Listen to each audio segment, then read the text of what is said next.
Habíamos quedado el domingo pasado en el problema de qué pensar racionalmente acerca de la oleada transitoria, pero duradera, de 4 siglos, de juicios penales contra animales domésticos, bueyes, asnos, caballos, pero sobre todo, yo no conozco ninguno de corderos, ovejas o cabras, pero sobre todo cerdos. El 80% de los acusados eran cerdos. Por un lado, este enjuiciamiento indica que en la visión medieval, quizá minoritaria, pero vamos, no excepcional, de unos poquitos, sino una concepción presente en una parte de las sociedades medievales, está la idea de que los animales domésticos son nuestros hermanos inferiores, miembros de la sociedad, de la comunidad, y sujetos, por tanto, a deberes y derechos.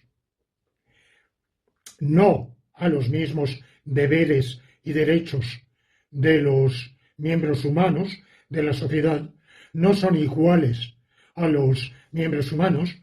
La sociedad es esencial, preponderante o, quizá mejor dicho, predominantemente humana, pero esos individuos de otras especies han venido incorporados a la sociedad humana interespecífica y, por tanto, tienen derechos y deberes. Esto, fíjense que es el título exactamente de un artículo que yo escribí hace años, Derechos y deberes de nuestros hermanos inferiores.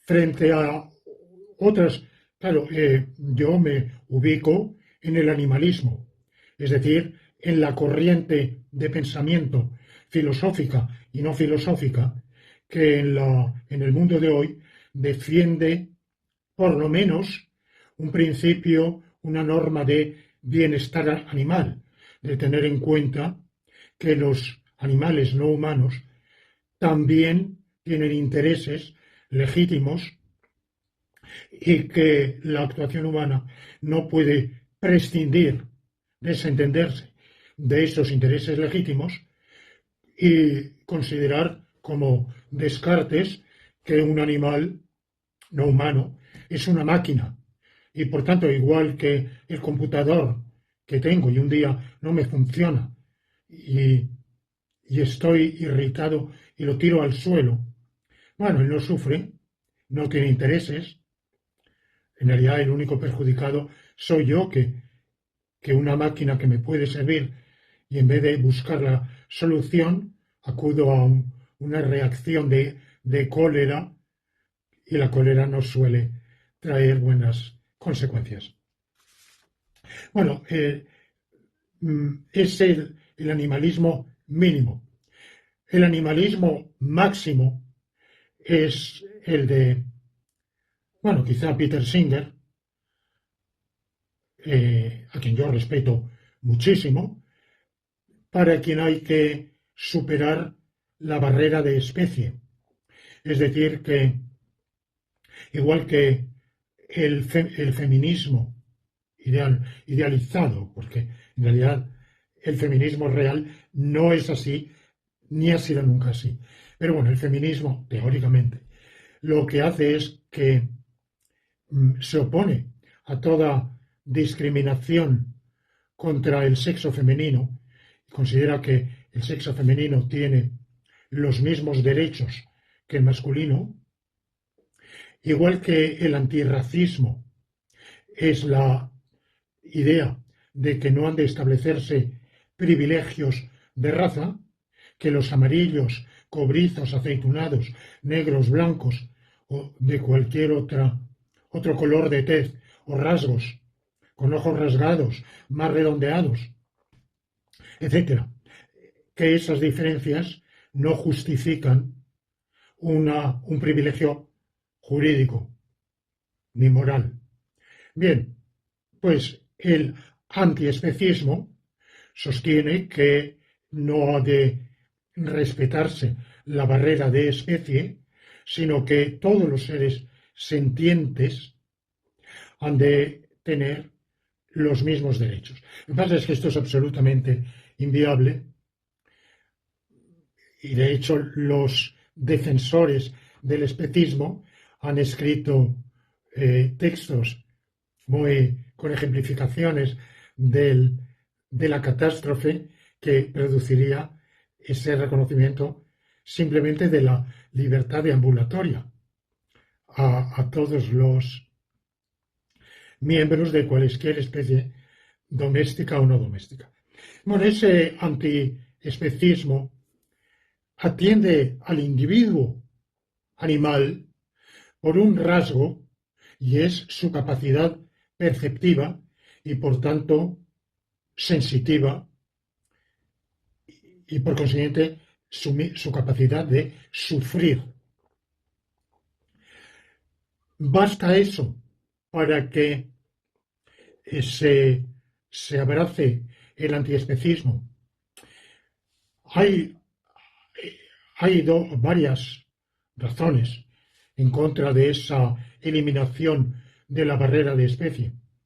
Primero, como lo han ejemplificado esos argumentos, lo que se produciría sería una catástrofe, sencillamente. En segundo lugar, la sociedad humana la hemos construido los humanos. Bueno, me estoy expresando de manera inexacta, porque no es que la hayamos construido, sino que hemos nacido en ella. Por tanto, para nosotros es natural. Pero la naturaleza misma nos ha hecho una especie social y nos ha hecho nacer en esa especie, en esa sociedad, y nosotros mismos hemos modificado, desarrollado, incrementado, afianzado, extendido esa sociedad o esas sociedades humanas. Y en ese sentido, vale decir, las hemos construido. A partir de la sociedad en que hemos nacido, todos hemos ido poniendo un granito de arena, cada uno, para, a lo largo de generaciones, ir modificando la sociedad. Y lo hacemos como las abejas construyen y reconstruyen su sociedad, han nacido en ella, es natural, pero ellas mismas contribuyen a implementarla y sin duda a lo largo de generaciones, aunque sea muy lentamente, modificarla, afianzarla, defenderla. Y lo mismo las hormigas. Ahora, las hormigas forman una sociedad interespecífica en la cual tienen cautivos a otros animalejos, los llamados pulgones, y forman con ellos una sociedad interespecífica, pero asimétrica. La hormiga es predominante y el pulgón es dominado. Bueno, yo voy ahora a prescindir de esas sociedades de hormigas, no les voy a impartir precepto alguno de cómo deben comportarse, pero el ser humano, al formar una sociedad interespecífica, establece una normativa regulatoria de la conducta del ser humano y de la conducta de los animales de diferentes especies. Bueno, hablaba antes se me olvidó en la secuencia, en la serie de especies que en la Edad Media sufrieron inculpación criminal, hay perros también, se me olvidaba, que fue una de las primeras especies domesticadas por el ser humano, ya en el Paleolítico. En cambio, que yo sepa, nunca gatos. Bueno, esto sin duda tendría una explicación, pero lo menciono. Bien, entonces todos esos animales Aunque resulte extraño, cuando yo escribí mi artículo, ya el título provocó extrañeza. Deberes. ¿Pero cómo deberes?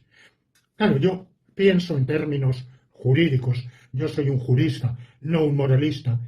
Y mis interlocutores directos, pero luego también los indirectos en el ámbito jurídico, pensaban que ni en el ámbito moral ni en el jurídico hay deberes más que para individuos con inteligencia y voluntad, y implícitamente en esas actitudes objetoras está la idea del libre albedrío, en el cual ya saben ustedes, yo no creo para nada, ni poco ni mucho. Y ya he dado mis argumentos en contra del libre albedrío. Por otro lado, de existir, no veo por qué la oveja carece de libre albedrío, o el gato, o el caballo. Bueno, de manera que, vamos, no conozco ningún argumento que pruebe que no lo tienen. Yo tampoco tengo un argumento decisivo, concluyente, inapelable, de que el hombre carezca de libre albedrío. Lo que he argumentado es que primero no existe prueba alguna de que se dé. Segundo, que si se diera rompería el principio de razón suficiente. Por tanto, se producirían en nuestra mente fenómenos sin razón suficiente, porque sí. Y tercero, que eso de ninguna manera puede fundamentar la responsabilidad ni moral ni jurídica. Por todo lo cual, hay motivos razonables para negar el libre albedrío. Bueno, la idea subyacente a mis objetores, que en fin, se extrañaban, se maravillaban de que se hablara de derechos y deberes, sobre todo deberes. Bueno, derechos hay quienes los admiten, pero deberes no. Claro, esto me plantea un problema. Si no tienen deber alguno, ¿qué es lo que nos autoriza a castigarlos, a sancionarlos? Por ejemplo, tenemos una mascota, un animal doméstico, al que hay que entrenar para que tenga un comportamiento vivible, que permita la convivencia en casa y con los vecinos. Por ejemplo, en cuanto a la evacuación a hacer sus necesidades y cómo se le impone. Bueno, pues con pequeñas correcciones apropiadas para que aprenda. Claro, dicen, hay una idea, el pavlovismo, que fue una corriente de neurofisiología muy interesante, que nos enseñó muchas cosas, pero ha tenido un efecto negativo, una influencia negativa también. Ha llevado a muchos, o algunos, a considerar que el animal es una máquina como la que Descartes entiende, solo que con una capacidad de sentir dolor, y por tanto es como si a mi computador se le instilara un principio espiritual, inmaterial, lo que fuera, en virtud de lo cual es computador, pero siente dolor. Bueno, y una segunda faceta sería que tienen reflejos condicionados. Claro, que los tienen. Y nosotros también tenemos reflejos condicionados. El problema está en que nos autoriza a aprovecharnos de esa predisposición innata al reflejo condicionado para condicionar su conducta por el castigo, evidentemente. Castigo proporcional, desde luego, pero, por ejemplo, el ser humano practica desde hace miles de años, el avance como yo lo escribí en ese artículo, de la civilización humana, habría sido imposible sin el caballo. El caballo ha jugado un papel totalmente decisivo en la acumulación, en el crecimiento de fuerzas productivas, tal como se ha desarrollado de generación en generación hasta la revolución industrial e incluso, diría más, hasta la segunda o tercera fase de la revolución industrial. Para dominar al caballo hay que castigarlo y hay que ejercer fuerza. En las competiciones de hípica, por ejemplo, hay un reglamento y uno de los motivos para sancionar a los jockeys, a los jinetes, es haber practicado crueldad excesiva. Ya el término de la norma, vamos, del precepto más exactamente, indica que hay una crueldad no excesiva que se considera imprescindible. Esa crueldad, entre otras facetas, implica infligir reprimenda al caballo. Para eso están los diversos instrumentos de equitación. Ahora, por ejemplo, en Australia hay un movimiento que quiere prohibir la fusta, el látigo. Y bueno, a mí todo lo que sea mejorar la condición y disminuir el grado de coerción violenta que ejerce el hombre sobre animales domésticos, me parece perfectamente loable, positivo. No digo que yo secunde en particular esa iniciativa porque carezco de un conocimiento suficiente, pero vamos, si es posible, claro que sí, por supuesto yo lo apoyaría. Claro, mi concepción de la relación entre el hombre y los demás animales está basada en la ciencia, en la etología, en la propia genética, y por tanto las únicas diferencias intrínsecas entre el hombre y otros animales son de grado, lo cual no quiere decir que carezcan de importancia. Pero la razón principal para que el ser humano en su conducta respete la barrera de especie, contrariamente a la pretensión de los antiespecistas, no es que el ser humano sea superior, mejor, más excelso, que sea digno y los demás indignos. Yo no creo en la dignidad, vamos, nadie me ha explicado qué es eso de la dignidad, ni suponiendo que la tuviéramos, qué consecuencias tiene.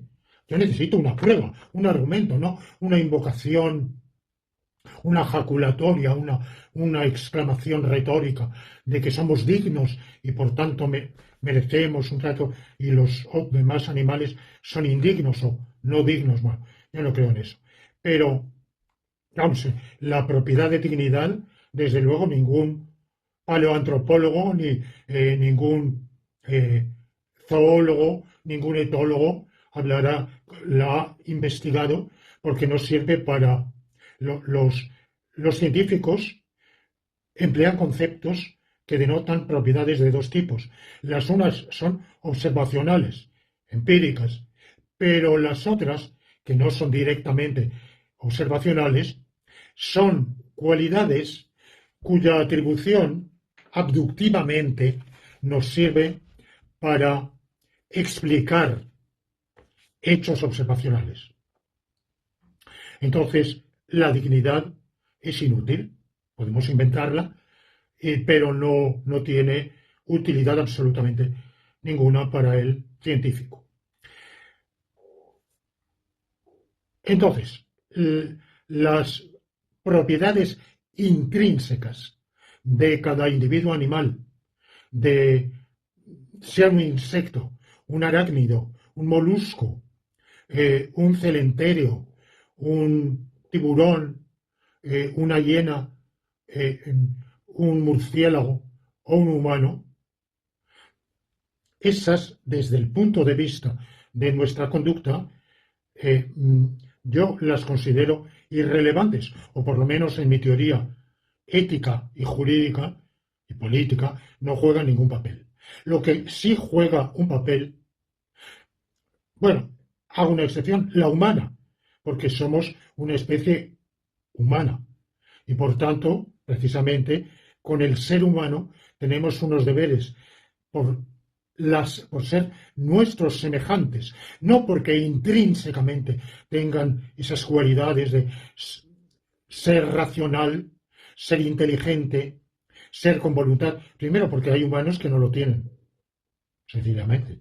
Hay individuos afectados por tales anomalías o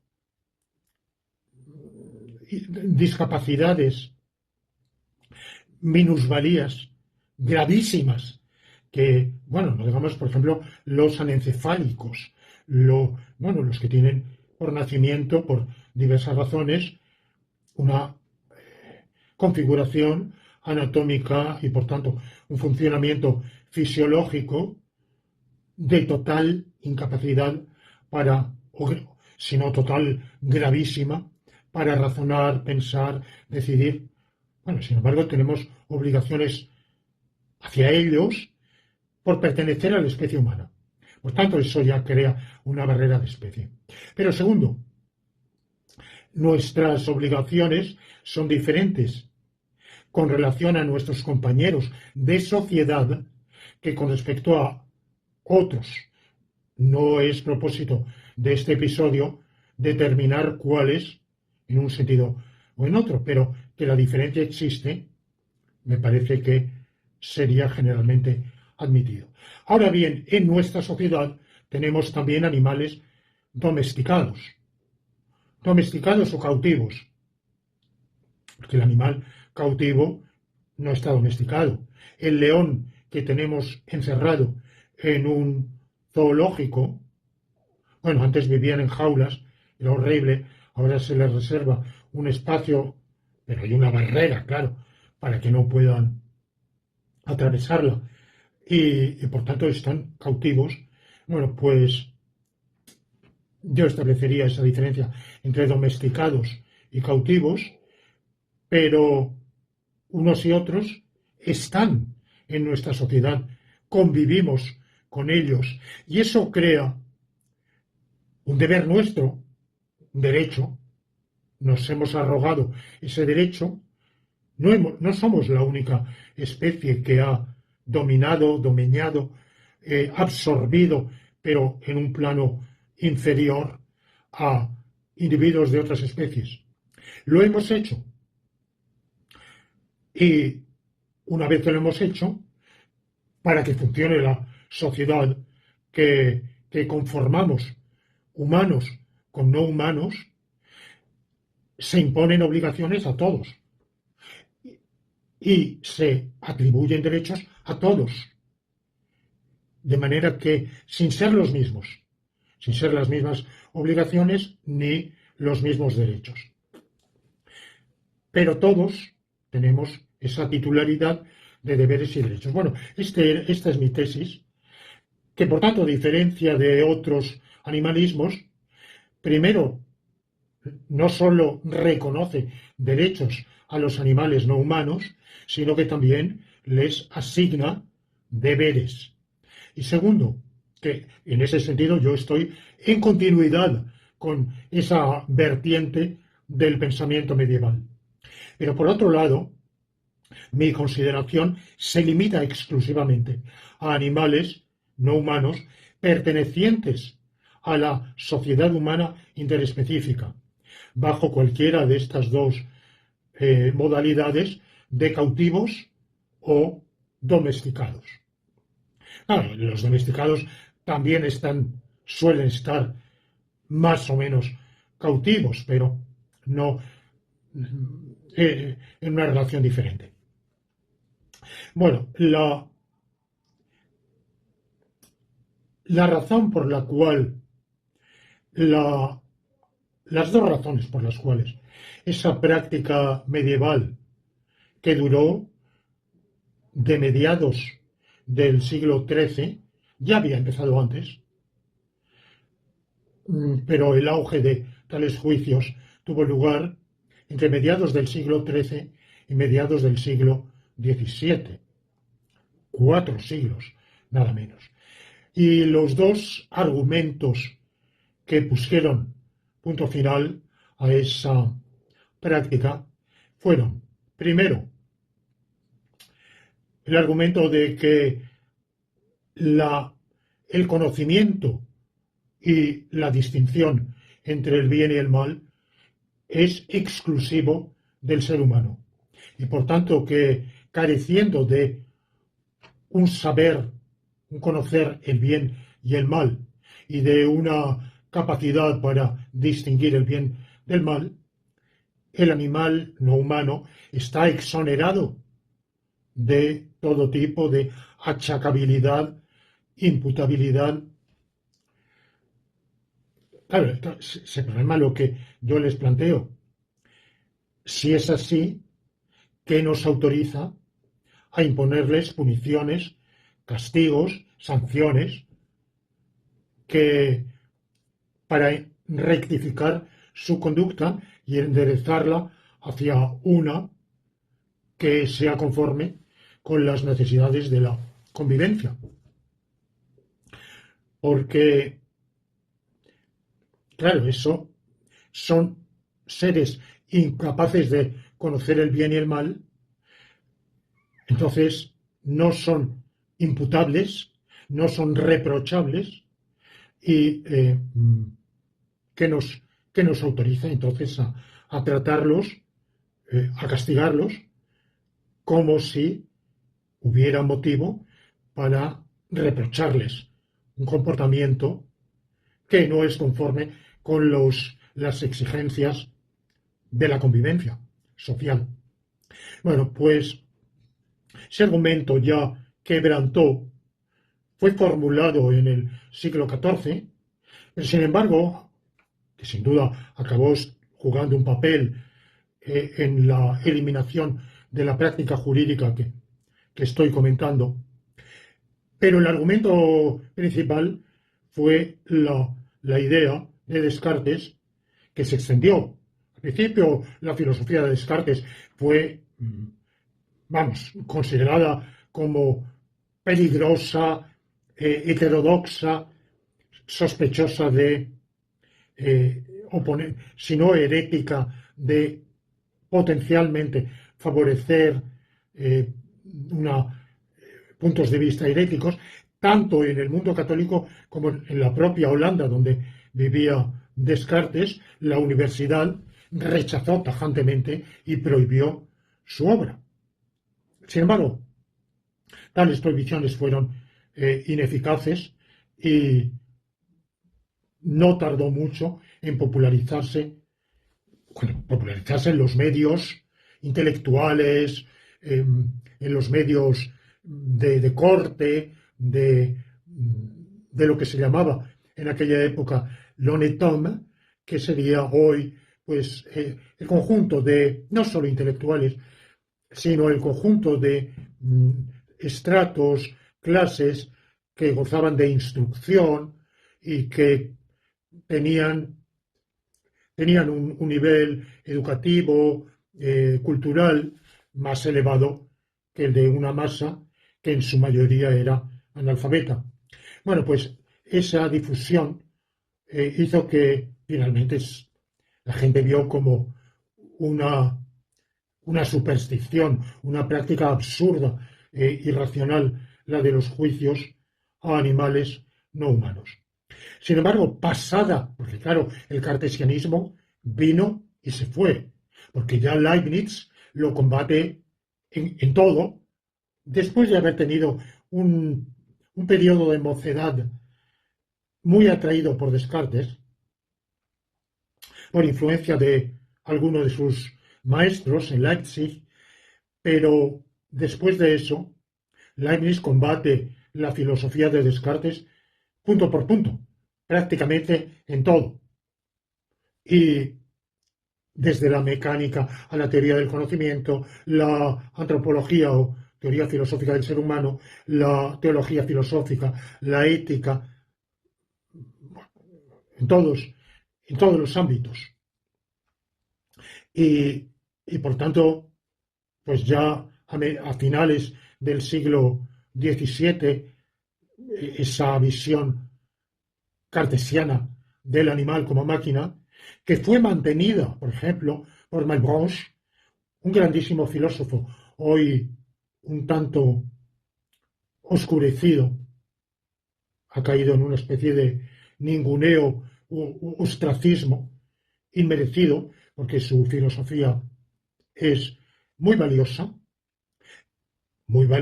pero errónea en muchos puntos, y quizá de manera escandalosa en su visión del animal.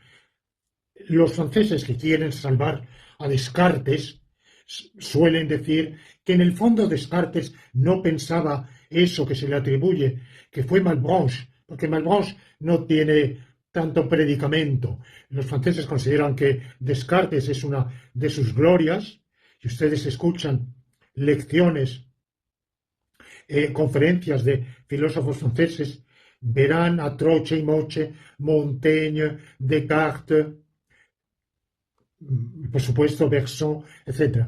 Y algo, Leibniz, y curiosamente prácticamente nada, Malebranche, salvo cuando se utiliza a Malebranche para echarle las culpas de lo que en realidad es atribuible a Descartes.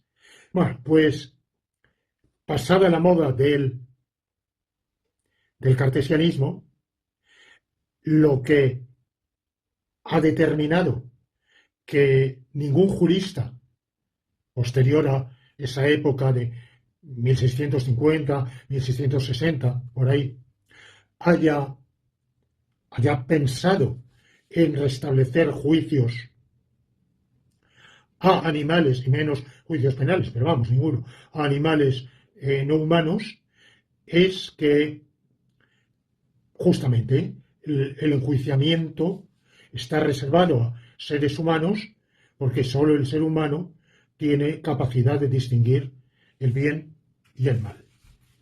Entonces, yo ahora voy a preguntarme si, desde el punto de vista jurídico, es pertinente esa capacidad de distinguir el bien del mal y de conocer.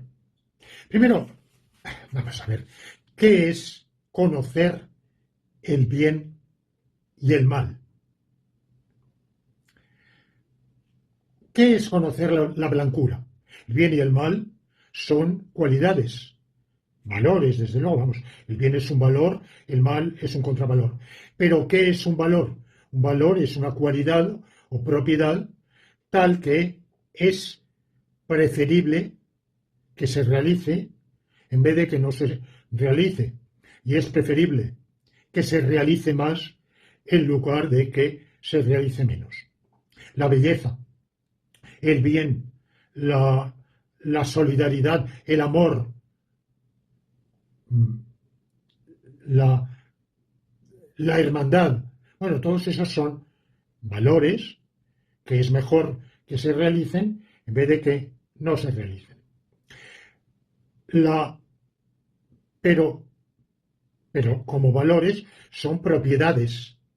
Conocer la propiedad de blancura es saber distinguir lo blanco de lo no blanco. ¿Y qué pasa con un ciego? Porque yo vuelvo mucho a este tema de la ceguera, primero porque por experiencias familiares, pues he visto durante muchos años la ceguera y la he sentido. Y una de las obras de Diderot es otro filósofo, no digo ignorado, pero un poquito subestimado. Diderot, si no recuerdo mal, su primera obra fue, no sé si fue la que lo llevó a presidio, a estar cautivo durante meses en la prisión castillo de Vincennes, bajo el reinado de Luis XV. Fue Discours sur les aveugles à l'usage de ceux qui voient. Discurso sobre los ciegos para uso de quienes ven. ¿Y cómo distingue? ¿Puede tener el ciego un concepto de blancura? Fue un tema muy, muy debatido en ese comienzo del siglo XVIII. Hay obras de Berkeley, empezaron estudios científicos sobre la relación con los ciegos, que un ciego de nacimiento que adquiriese la visión, ¿qué reacción tendría? Si reconocería o no aquello que conocía hasta entonces por la audición, por el tacto. Bueno, esos problemas fueron muy debatidos y Diderot se plantea ese problema.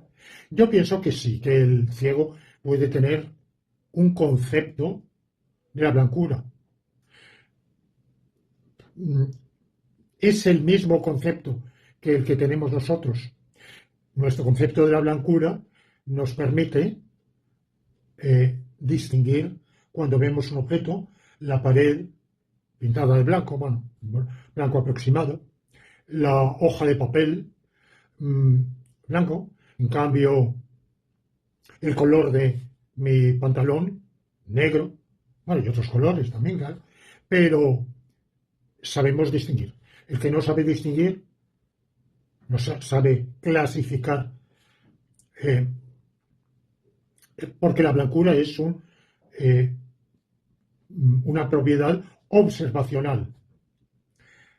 Quien no sabe distinguir, supongamos que alguien sufriera una anomalía, que viera la realidad, pero no distinguiera los colores, o por algún tipo de minusvalía, fuera incapaz de, cuando se le presenta un objeto blanco, reconocer que es blanco, y cuando se le presenta un objeto negro, reconocer que es negro. Todos ustedes han escuchado la preciosísima canción de Violeta Parra, Gracias a la vida que me ha dado tanto, me ha dado la risa, me ha dado el llanto, me dio dos luceros que cuando los abro, perfecto distingo lo negro del blanco. Bueno, y luego hay propiedades no observacionales que no nos permiten el dominar ese concepto, o sea, el conocer esa propiedad no observacional, no nos permite, puestos en presencia de un objeto, decir si tiene esa propiedad o carece de ella, o en qué medida la tiene o en qué medida carece de ella. Pero el conocimiento de otros hechos nos permite inferir que la tiene o no la tiene. Bueno, eso es tener un concepto o conocer una propiedad. El ser capaz de distinguir aquello que la tiene de aquello que no la tiene, aquello que la tiene más de aquello que la tiene menos, sea por observación directa, sea gracias a un proceso inferencial a partir de otros conocimientos.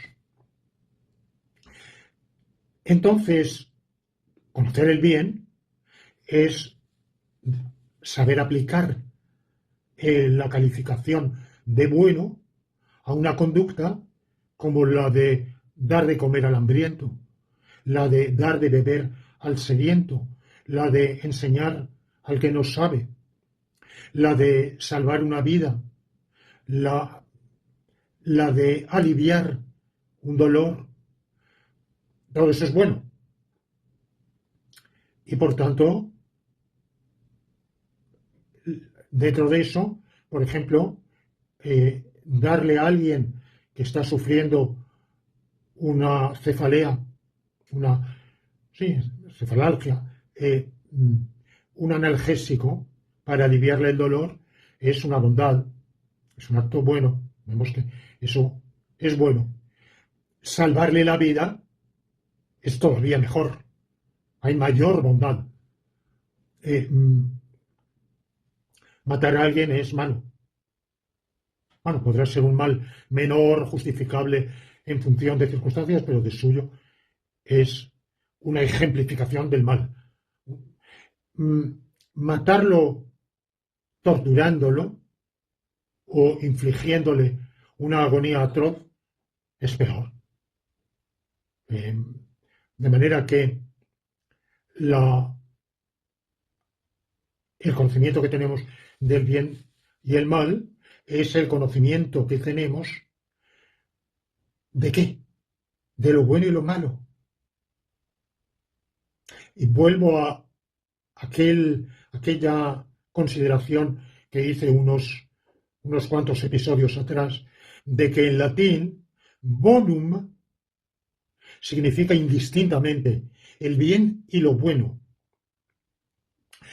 Pero al traducirlo a nuestra lengua por dos vocablos, el bien y lo bueno, tendemos, y la filosofía nos ha inculcado la mala costumbre de acentuar ese distingo, que en realidad es inventado, entre el bien y lo bueno.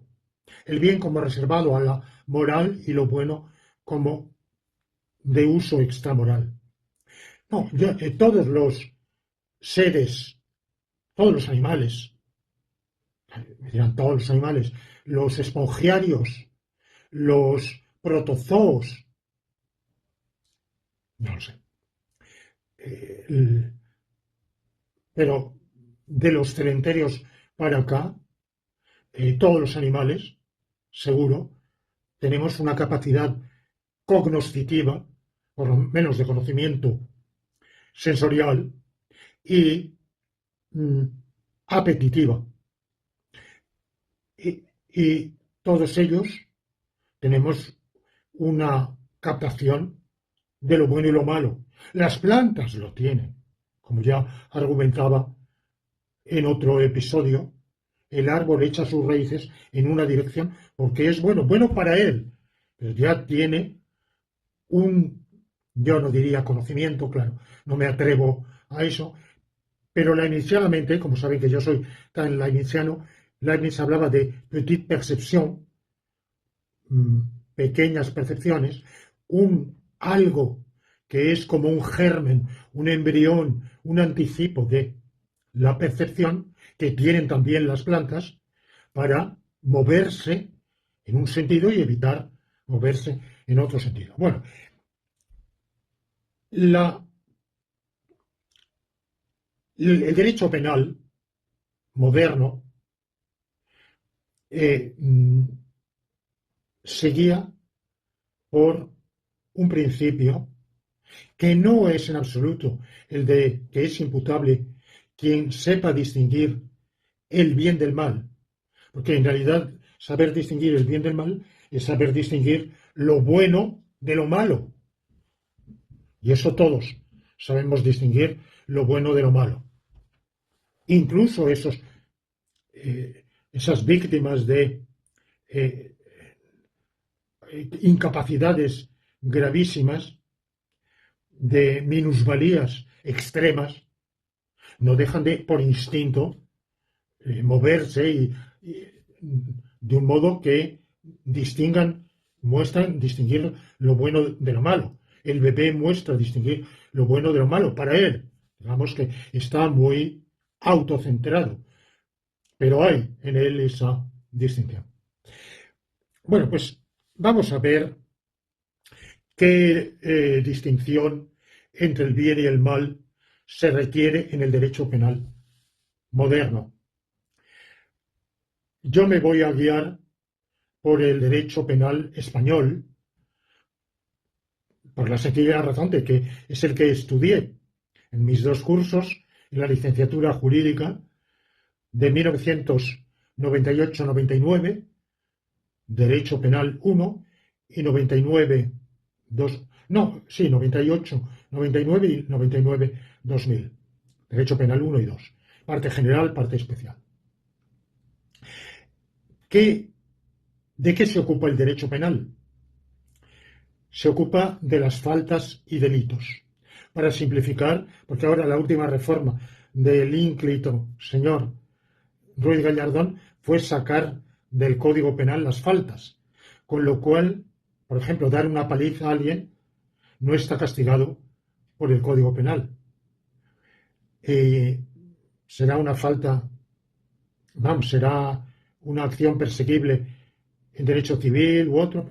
Bueno, el Código Penal que yo estudié, el de 1995, define que es falta o delito, son falta o delito, las acciones u omisiones dolosas o imprudentes penadas por la ley. Conductas activas u omisivas.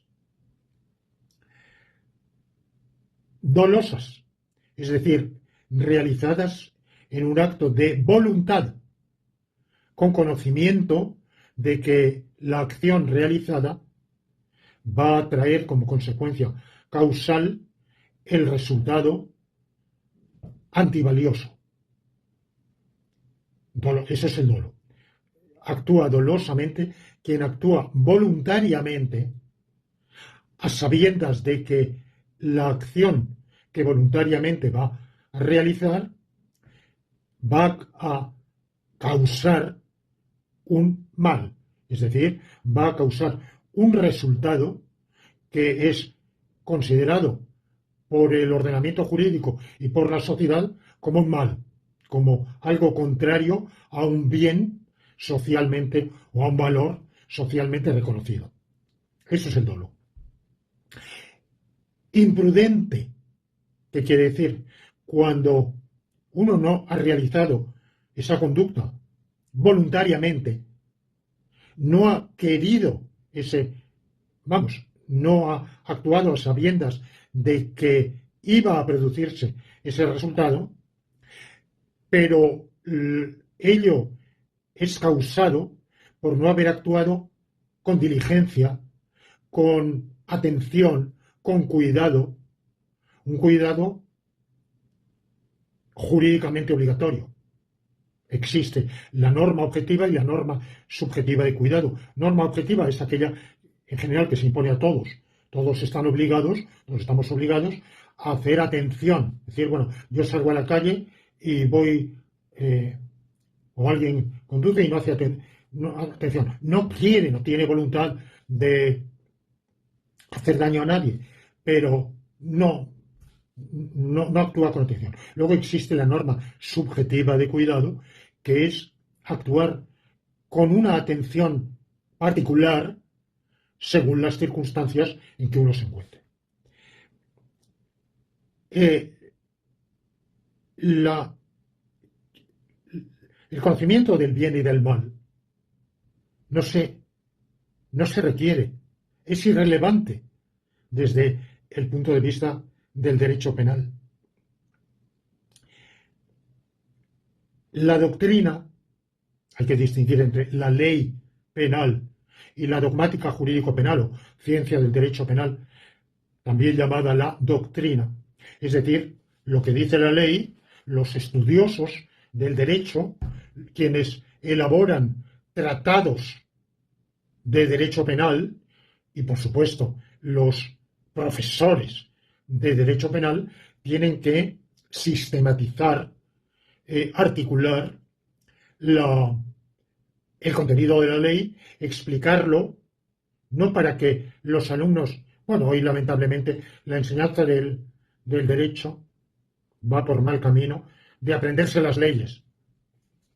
Bueno, la doctrina elabora una visión sistemática de la legislación para que los alumnos la entiendan y para que los nuevos juristas, al tener que aplicar la ley, lo hagan de manera racional, sistemática, con arreglo a una elaboración doctrinal. Y lo mismo, la jurisprudencia de los tribunales contribuye también a la doctrina y sistematiza, porque muchas veces el legislador legisla a la pata a la llana y, bueno, el propio Código Penal español incurre en disparates, pero los principales redactores en realidad eran, desde el punto de vista de su nivel de, de competencia jurídica, muy poco, vamos, a la cola del pelotón, diría yo. Y luego, como el legislador cada 2 o 3 meses introduce un cambio en algún artículo del Código Penal a tenor de algún suceso que haya dado lugar a querella, a controversia, a peleas en la opinión pública o a manifestaciones de unos sectores u otros, bueno, pues ha habido un delito de abuso sexual, pues el legislador va a calificar el abuso como violación y agravar la pena. En ese sentido, bueno, pues constantemente están introduciéndose reformas que, bueno, introducen todavía más caos. Si el Código Penal que yo estudié, vamos, yo tenía anotadas punto por punto, a lo largo de todas las incoherencias, violaciones del principio de proporcionalidad, comparando la pena de un delito que normalmente todos consideraríamos poco grave, o muchos consideraríamos que no debería ser delictivo, con otro gravísimo, que por ejemplo, que tiene un castigo mayor. Por ejemplo, ya he dicho, el dar una paliza a alguien tiene un castigo, tenía un castigo ínfimo, ahora ninguno, y el venderle 10 gramos de marihuana está castigado.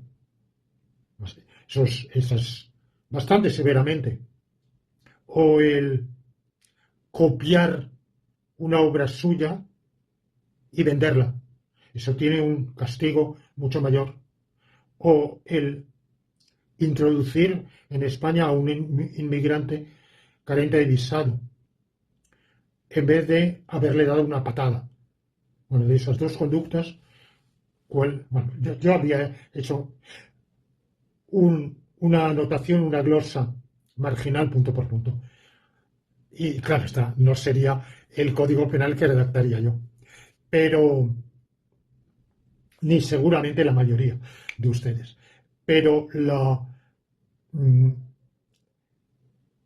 al introducirse constantes modificaciones, casi todas para ampliar la conducta calificada de delito, es decir, criminalizar conductas que no estaban criminalizadas anteriormente, o descriminalizar otras.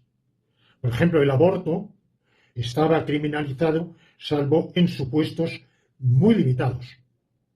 Ahora se ha tendido a descriminalizarlo en una gama totalmente, en una gama amplísima de supuestos. Y por ejemplo, por la ley de plazos, hay un largo periodo de la vida del niño en el seno de la madre en que es matable, legalmente matable, sin consecuencia jurídica ninguna y sin motivo, porque sí, porque le da la gana a quien lo lleva en su seno y a quienes colaboran con ella para matar a esa criatura. De manera que en ese sentido ha habido una descriminalización, pero es rarísimo. Casi todas las enmiendas son para criminalizar. Por ejemplo, querer ligar con una compañera de clase. Hacerle 2 veces o 3, no está, la proposición de salir a cenar juntos. Pero resulta que esta señorita ha tenido malas experiencias, es muy sensible y eso le produce, que se ha hecho sin mala intención, una sensación de malestar. Bueno, pues eso está penado y puede considerarse acoso. Yo me pregunto si la proposición una sola vez de establecer relaciones íntimas es también acoso. Porque el Código Penal lo define en función de que el receptor, o la receptora generalmente, de la invitación sea sensible o vulnerable. Puede ser psíquicamente vulnerable por tener un sentido del pudor un poco particular, o como digo, por malas experiencias previas, de manera no manifiesta.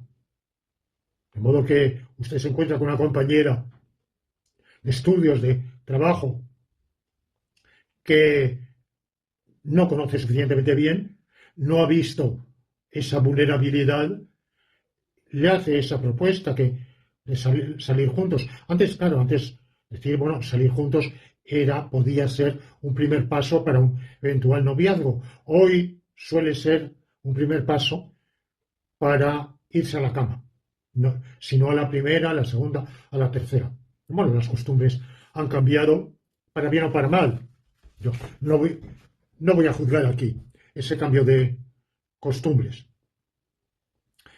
No es que carezca de opinión, pero ahora no la voy a manifestar. Bueno, de manera que todos esos cambios producen que el Código Penal sea un galimatías. Pero la doctrina está obligada, y hace muy bien, en tratar de salvar lo salvable y dar, en la medida de lo posible, una coherencia al sistema punitivo del Código Penal. La doctrina predominante en España es que el texto del Código Penal determina como delitos aquellas conductas que sean típicas, es decir, que estén claramente, tajantemente, demarcadamente fijadas por la ley, configuradas como figuras de delito.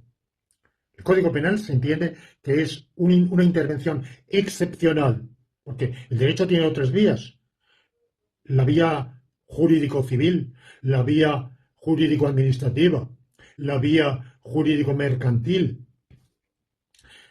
Quien ha sufrido un daño por obra ajena, por actuación ajena, siempre puede invocar el artículo 1902 del Código Civil y presentar una demanda civil contra quien haya causado ese mal. Existe esa vía. Para cualquier tipo de conducta, en principio realizada por mala fe o imprudencia. Y luego la doctrina y los tribunales han extendido eso a la realizada sin mala fe y sin imprudencia. Yo me he pronunciado en contra de esa evolución doctrinal, pero no voy a hablar de eso aquí. De manera que el derecho tiene otras vías, no específicamente penales, para sancionar conductas que causen algún tipo de daño.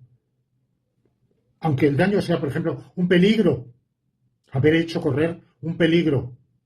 Bueno, pues eso es un daño y como digo, hay otras vías.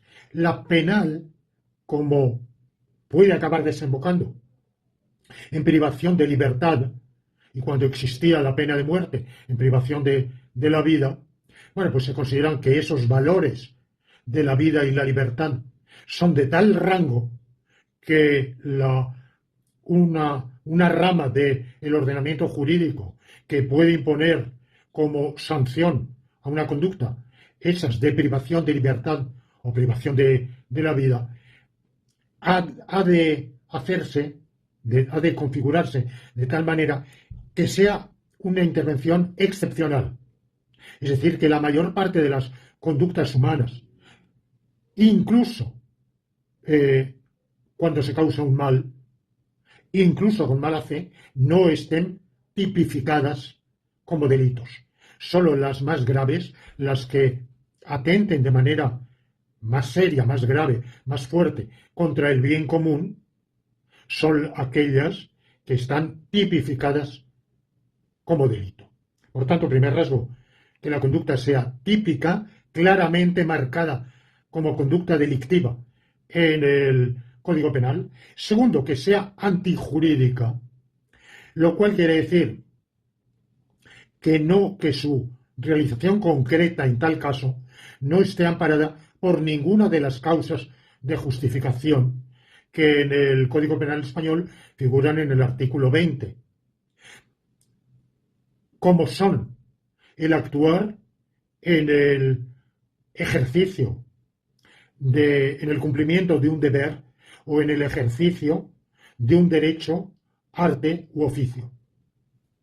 Por ejemplo, el boxeador que golpea a su contrincante, bueno, si es que el golpe estuviera penalizado en el Código Penal, como digo ahora, se ha salido, pero bueno, cuando estaba en Francia, donde por ejemplo existe el delito de coups et blessures, golpes y heridas, pero en el español los golpes no, pero imaginemos que sí, que darle una paliza a alguien fuera un delito. Bueno, el boxeador puede golpear de tal modo, bueno, esto hay unas reglas, ya sé que en el boxeo, como en cualquier otro tipo de deporte de combate, hay unas reglas y que no se puede sobrepasar el grado de violencia. De todos modos, todos esos deportes son deportes que regulan un cierto ejercicio de la violencia. Esa violencia no es antijurídica cuando se realiza en el ejercicio del oficio, porque el ordenamiento, al permitir esa actividad, autoriza ese uso concreto, y antijurídica quiere decir ilegal. Y no es ilegal aquella que, aun siendo típica, se pueda amparar en una causa de justificación. Pero hace falta algo más para la responsabilidad penal, y es que la conducta sea culpable. ¿Y la culpabilidad en qué consiste?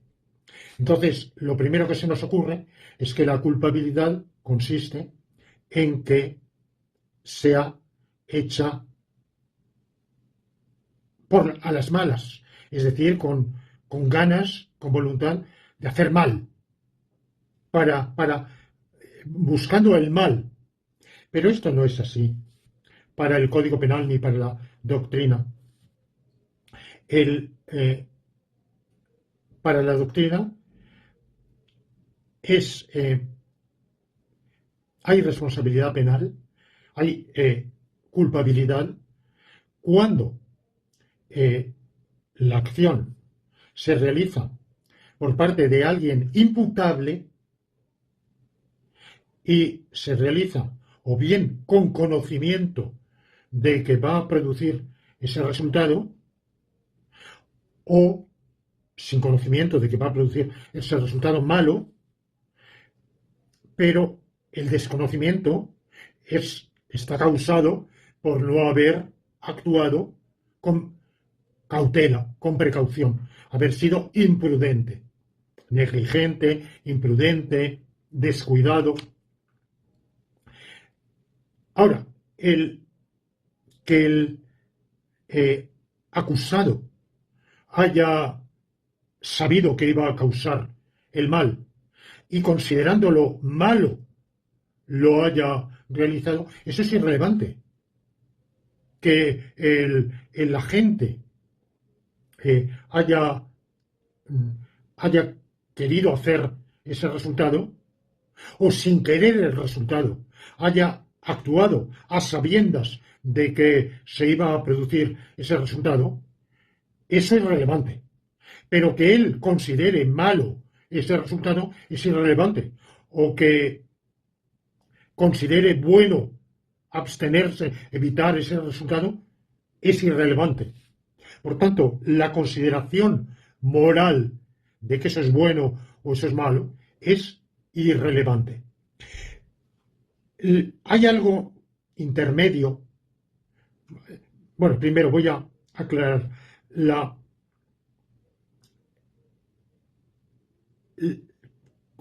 es dolosa una conducta cuando se hace voluntariamente a sabiendas, a sabiendas de que va a producir el resultado. El resultado que es contrario a un valor jurídicamente protegido. Eso es doloso. Ahora, ese dolo puede realizarse de dos modos. O bien, porque ese resultado es aquello justamente que uno quiere. Por ejemplo, matar a alguien, la obsesión, un delito de homicidio. El, el agente, el homicida, se ha propuesto causar la muerte de la víctima. Eso se llama dolo directo de primer grado. Pero existe el dolo directo de segundo grado, que es aquel en el cual el agente lo que quiere es otra cosa. Aquello que busca, el fin de su conducta, es otra. Pero sabe muy bien que al causar esa otra, va a causar la primera, que no era lo que buscaba. Por ejemplo, quien en un atentado terrorista, por ejemplo, contra que se quiere destruir una instalación eh, por, para eh, provocar un daño patrimonial al patrimonio público, incitar a desórdenes, la razón que sea. El, el terrorista pone su bomba en la estafeta de correos y lo que él quiere es que salte por los aires la estafeta o se incendie, se destruya. Pero sabe muy bien que en la estafeta están sus empleados, posiblemente algunos clientes, y que van a morir. ¿Los ha matado o no los ha matado? Por supuesto que sí, pero es con dolo directo de segundo grado. Si la estafeta hubiera estado vacía, también lo habría hecho igual. Su objetivo era quemar, incendiar o dinamitar la estafeta de correos, no la muerte, pero sabe perfectamente que va a causar esa muerte. Hay otro caso que es dolo eventual.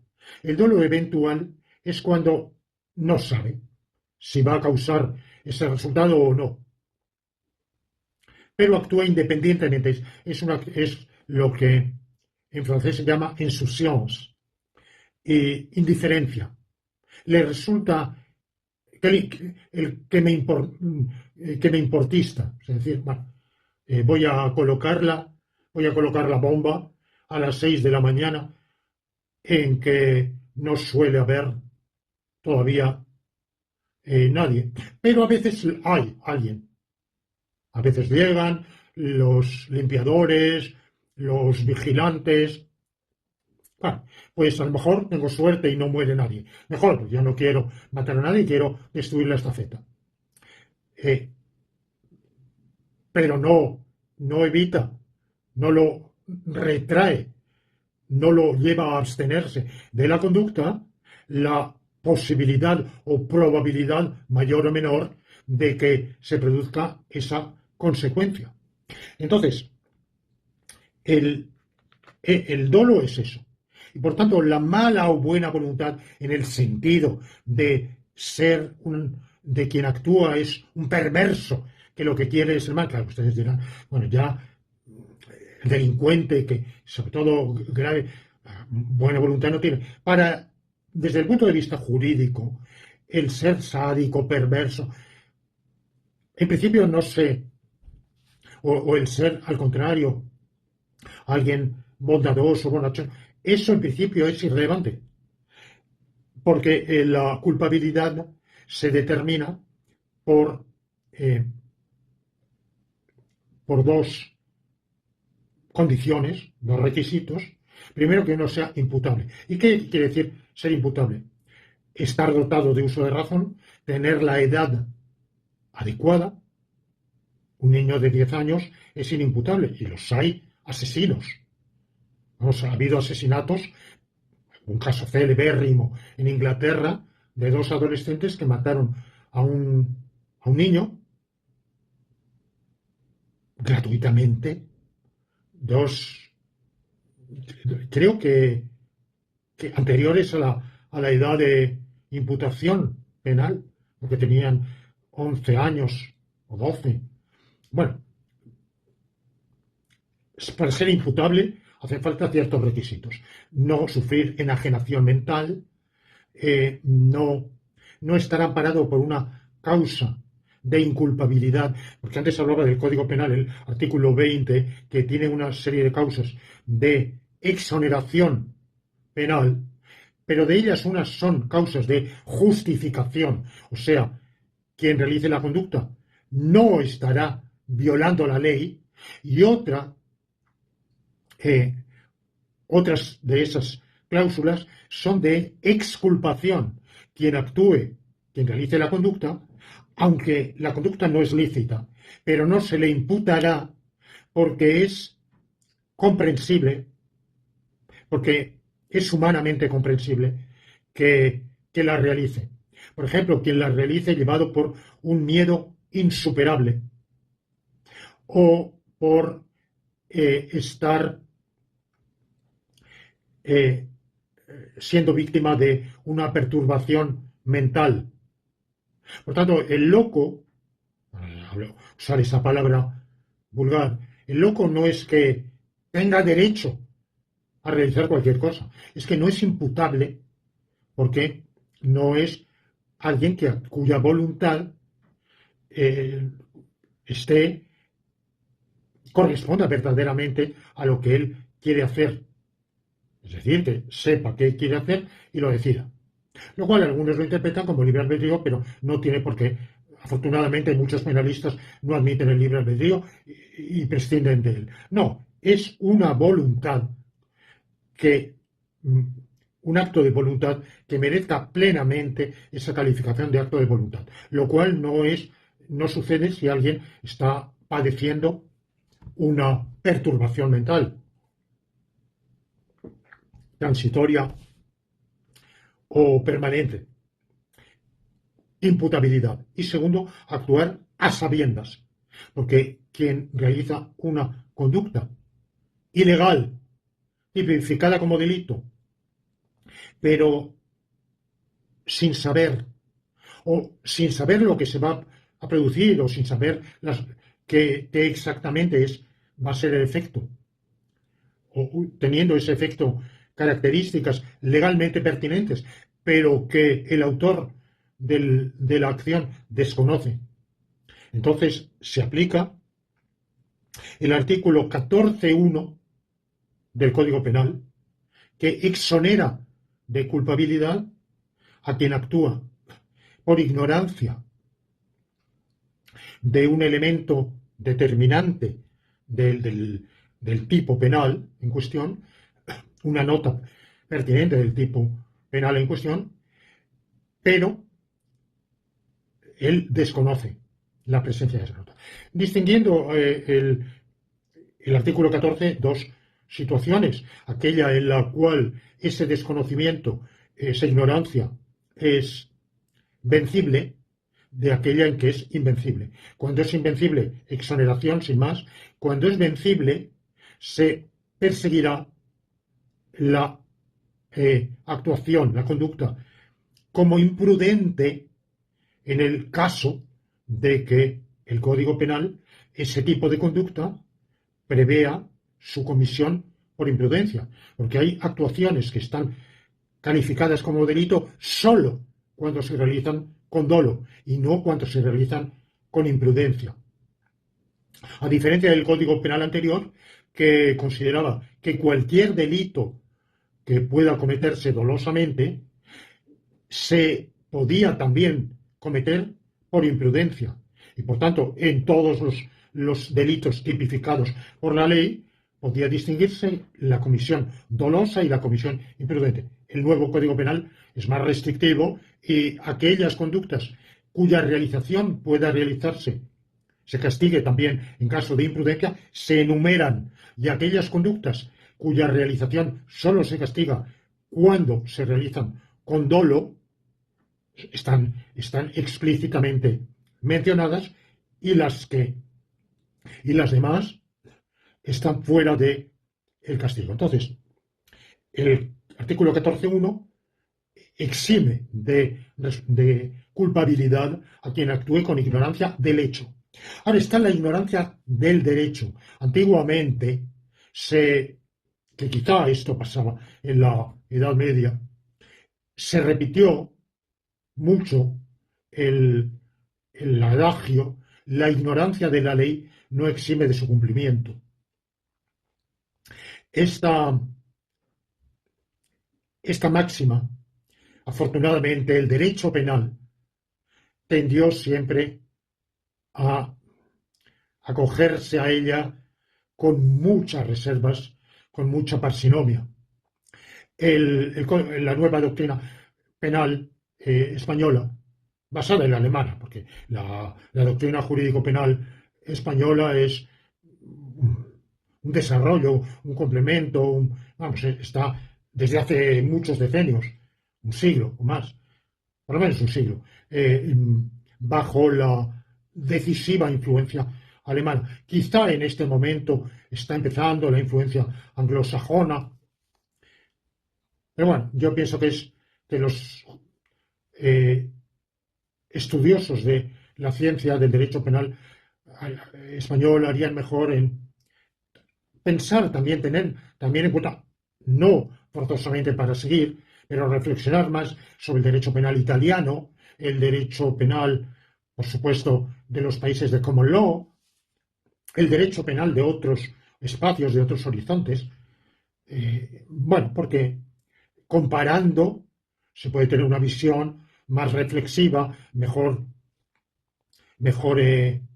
más ponderada, menos unilateral. Bueno, hoy se rechaza totalmente en el derecho penal que la ignorancia del derecho no exima de su cumplimiento. Al revés, el artículo 14.3 del mismo Código Penal español de 1995 dice que la ignorancia de la prohibición, cuando es invencible, exime totalmente de culpabilidad. Y cuando es vencible, disminuye el castigo en 1 o 2 grados, lo cual quiere decir que un delito, la violación dentro del matrimonio, por ejemplo.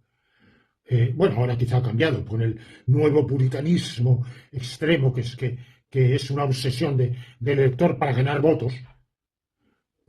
Pues sabe Dios cómo estamos exactamente. No, yo estudié esto hace mucho tiempo y no sé cómo está ahora. Pero la violación dentro del matrimonio tenía un castigo determinado, pongamos 6 años de encarcelamiento, de privación de libertad. Rebajar eso en 2 grados, un marido que no sabe que eso esté prohibido, piensa que, como se pensaba antes, que se ha contraído el contrato matrimonial, entre otras finalidades, para tener relación sexual, que ambos cónyuges están obligados a tener relaciones sexuales con su cónyuge, porque ese es un elemento sustancial, esencial de la relación matrimonial. Bueno, pues la ignorancia vencible disminuye tantísimo la responsabilidad penal que el condenado puede, por supuesto, no entrar nunca en la cárcel. Simplemente pesa sobre él una condena que, si reincide, podrá causar su encarcelamiento. Pero cuando la ignorancia de la prohibición es invencible por las circunstancias del caso, entonces la exoneración de culpabilidad es total. ¿Qué se hace la moralidad? El ser bueno o malo, buena persona o mala persona, porque el argumento que se dio contra los juicios a animales no humanos es que ellos no no tienen conocimiento del bien y el mal, no pueden ser buenos o malos, actúan según su naturaleza. Los seres humanos pueden ser buenos y pueden ser malos. Lo que decimos es buena persona, es mala persona. Pues sencillamente yo la moralidad en el Código Penal Español la he encontrado en el artículo 65.1 como circunstancia agravante o atenuante de la culpabilidad, la disposición moral del delincuente. ¿Qué quiere decir? Disposición moral del delincuente. De manera que ahí tenemos la pertinencia de lo que podríamos decir ser bueno o ser malo. O, en concreto, en la acción, en la conducta concreta realizada, hay otro agravante, bueno, ya por ejemplo, el ensañamiento, específicamente, pero quien actúa con ensañamiento, evidentemente manifiesta una circunstancia, una disposición moral negativa, reprochable, mala. Quien actúa, por ejemplo, hay un homicida, por ejemplo, que mata a una víctima para vengarse de una ofensa previa, de un agravio anterior. Y hay quien mata sin, bueno, según la intensidad del agravio, según la gravedad, podríamos decir, no es que eso justifique, la ley no lo justifica, no exime, pero digamos que su disposición no es la de matar a nadie, sino sencillamente considera que ha sufrido agravios. Por ejemplo, un chaval de los millones y millones que hay que sufren cotidianamente vejación, violencia, acoso físico, palizas, maltratos, golpes. Bueno, esto lo sé por experiencia, porque lo padecí durante años. Bueno, en muchos casos el resultado es el suicidio. Yo mismo pasé 4 años pensando todas las noches, intentando todas las noches suicidarme. Nunca llevé a cabo, nunca tuve valor para llevar a cabo lo que yo esperaba que fuera conducente a ese resultado, que además posiblemente hubiera fracasado. Pero hay otros en los cuales el resultado es que quien es víctima de esos malos tratos reiterados mata a uno de los causantes de su pena. Eso, la disposición moral de quien hace eso no es la misma que la disposición moral de quien mata a alguien que ha sido su benefactor, su amigo, porque le da la gana, para demostrar que a él no lo detiene nada. O el acto gratuito de Gide ¿conocen ustedes esta novela de André Gide, Les Caves du Vatican, las cuevas del Vaticano, en la cual aparece un personaje que realiza, los que crean el libre albedrío, pues ahí lo tienen, realiza un acto, mata, creo que recordar que es un tren, los trenes de antes, claro, va abierto, empuja a alguien para que caiga la vía y automáticamente muera. ¿Por qué? Porque le da la gana, simplemente. O sea, no tiene motivo alguno, quiere demostrar sencillamente que él puede realizar un acto gratuito, porque sí. O aquel que actúa, claro, porque le gusta ver sufrir, porque le gusta matar. Bueno, de esto hay en la historia. La criminalística tiene toda una colección de casos. De manera que la moralidad, lo que entenderíamos como la apreciación moral de la conducta, no es irrelevante para el derecho penal, pero juega un papel muy pequeño, sencillamente desde el punto de vista de agravar o atenuar la conducta, según su disposición moral. Casos, por ejemplo, como quien mata a otro que está haciendo un daño y su finalidad es salvar a la víctima de ese daño. Bueno, pues, pero sin que concurran las circunstancias determinantes de legítima defensa. Bueno, estoy planteando un supuesto un poco complicado porque se podría decir que en ese supuesto tal vez se aplica la eximente de legítima defensa. Sería problemático. Pero bueno, quien actúa por un motivo de evitar ese otro mal, bueno, pues tiene una disposición moral buena, lo cual va a disminuir su grado de culpabilidad. Es culpable, pero su disposición moral es favorable, es positiva. De manera que, sin ser la moral totalmente irrelevante para el derecho penal, lo es muy poquito, solo marginalmente. Entonces, volviendo ahora, y así termino, perdonen que me haya extendido tanto, volviendo al caso de los animales no humanos, claro, yo lo que considero que, claro, fue una práctica equivocada, pero lo fue por varias razones. Primero, porque no hay reciprocidad. Por ejemplo, un cerdo que ha matado a un bebé, se lo ha comido. Claro, se lo va a castigar por homicidio, por matar, cuando el cerdo va a ser matado.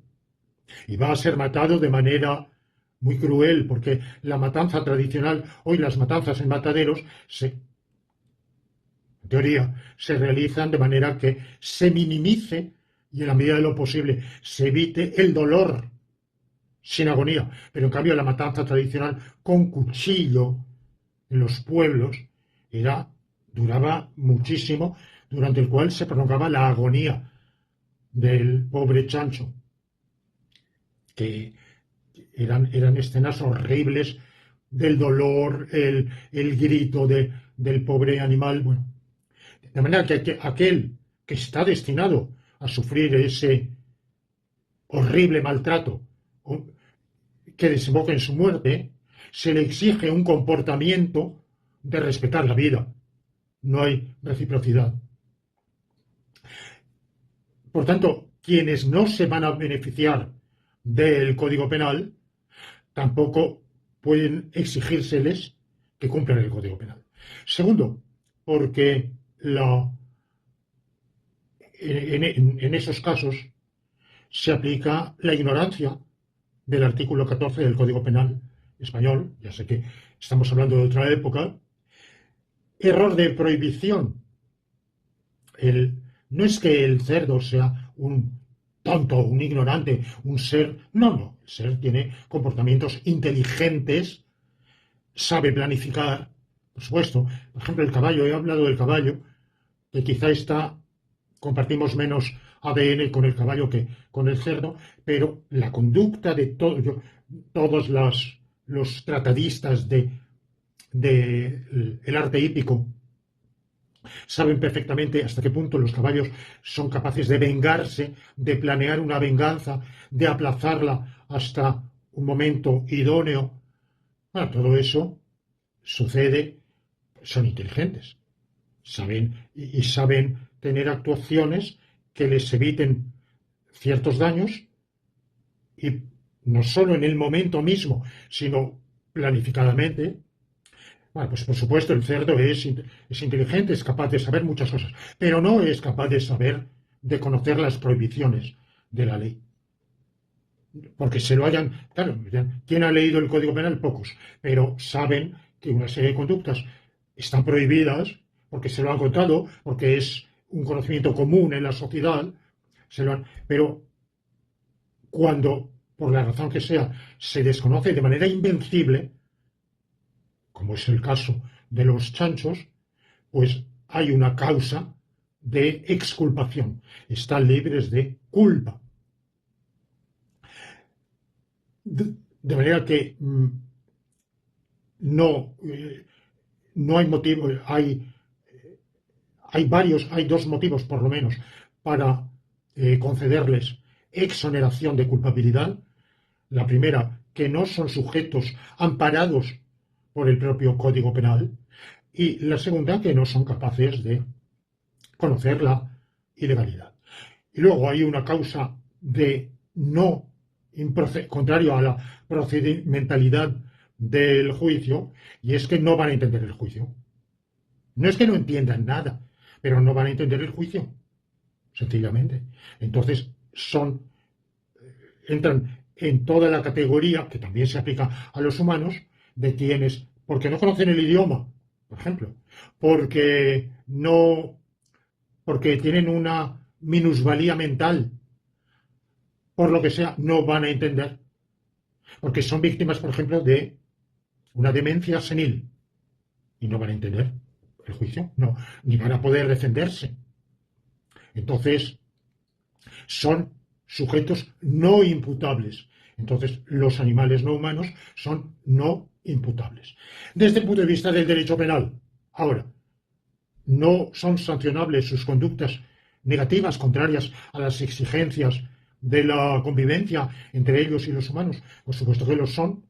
Es más, sus respectivos dueños tienen obligación de infligirles aquellos castigos proporcionados a sus faltas que conduzcan a una enmienda de su conducta y a que no causen perjuicio para el bien público o para los demás. Al mismo tiempo, la nueva legislación castiga el exceso en la punición.